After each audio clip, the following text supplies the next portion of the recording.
Yeah.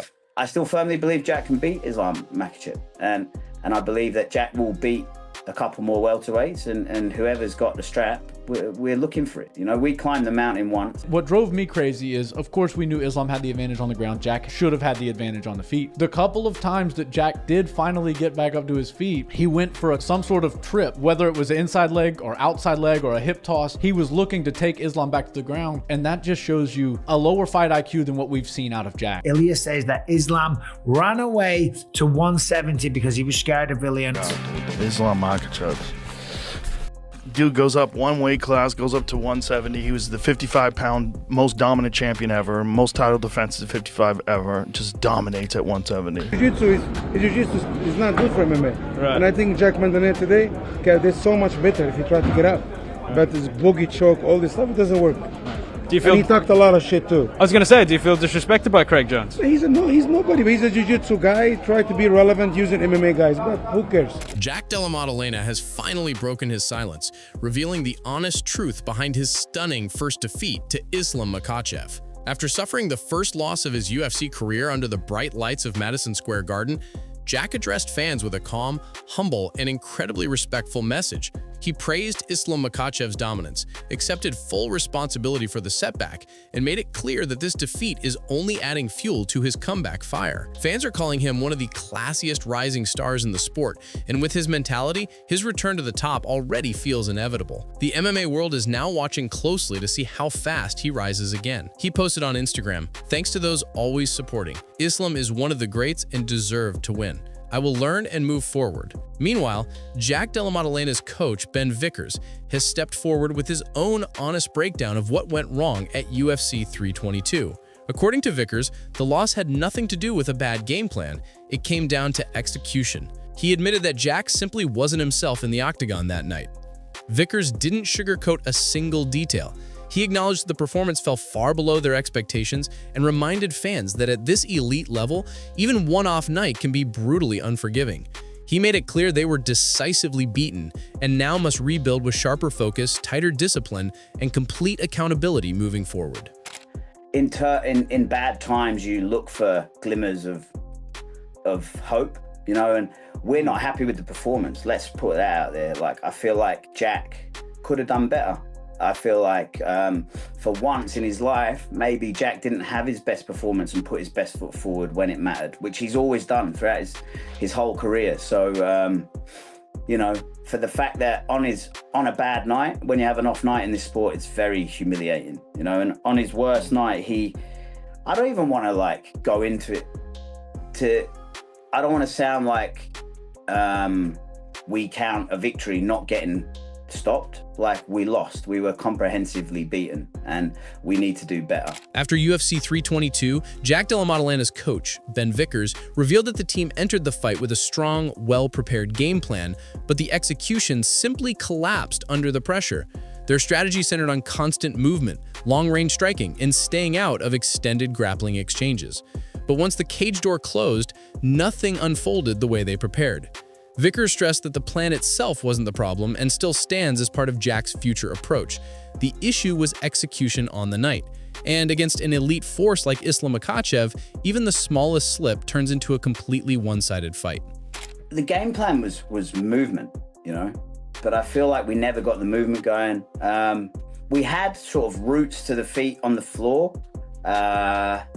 but for whatever reason, we couldn't start executing and getting to the first point of those routes. Just Islam did such a good job. And I don't want to go too much into the game plan because it is a game plan we'll use again. I mean, I don't think there was an issue with the game plan, just the execution. But yeah, definitely more movement.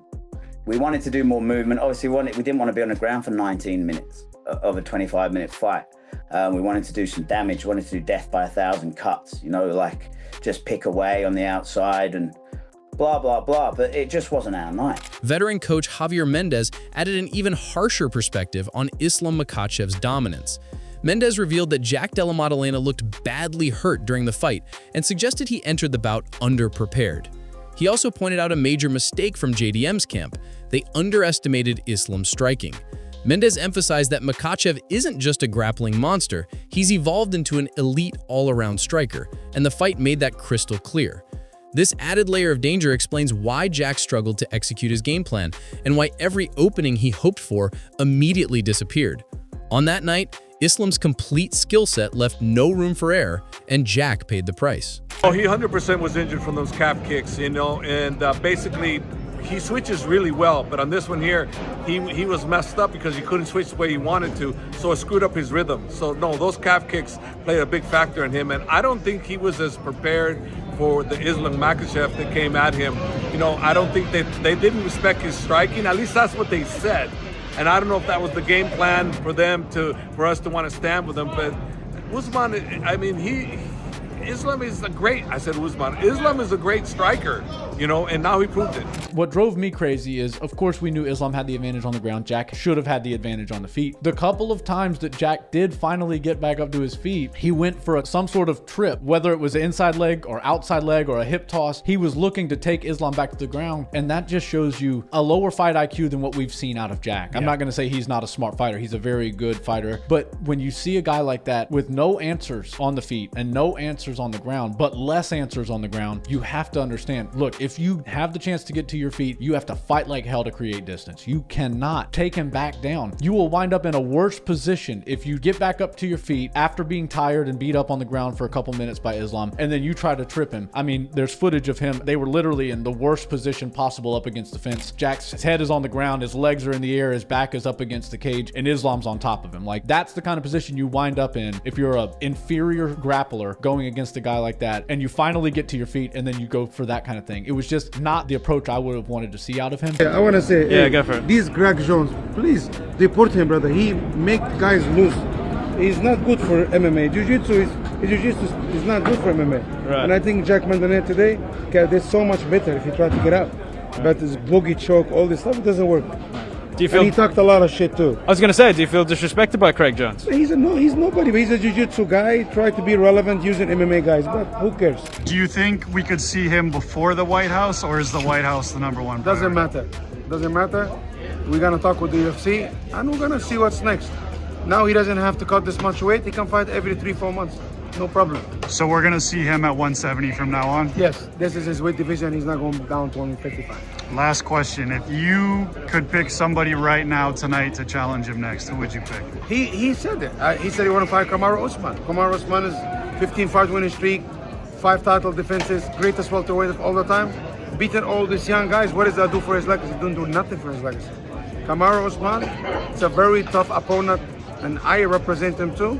And it's not an easy night for anybody. Kamaru Usman is a real deal, and he want to fight the real deal. Jack, fair play to him, never gave up. He was trying to get back to his feet, and he could have given up many, many times, okay? Islam was trying to get the rear naked choke. He was trying to get the doorstep he got on Dustin Poirier multiple times. He was trying to get the straight arm lock, but Jack knew what to do. If you enjoyed this breakdown, smash that like button, share it with your fight crew, and subscribe for more insider analysis, fight predictions, and the latest MMA news.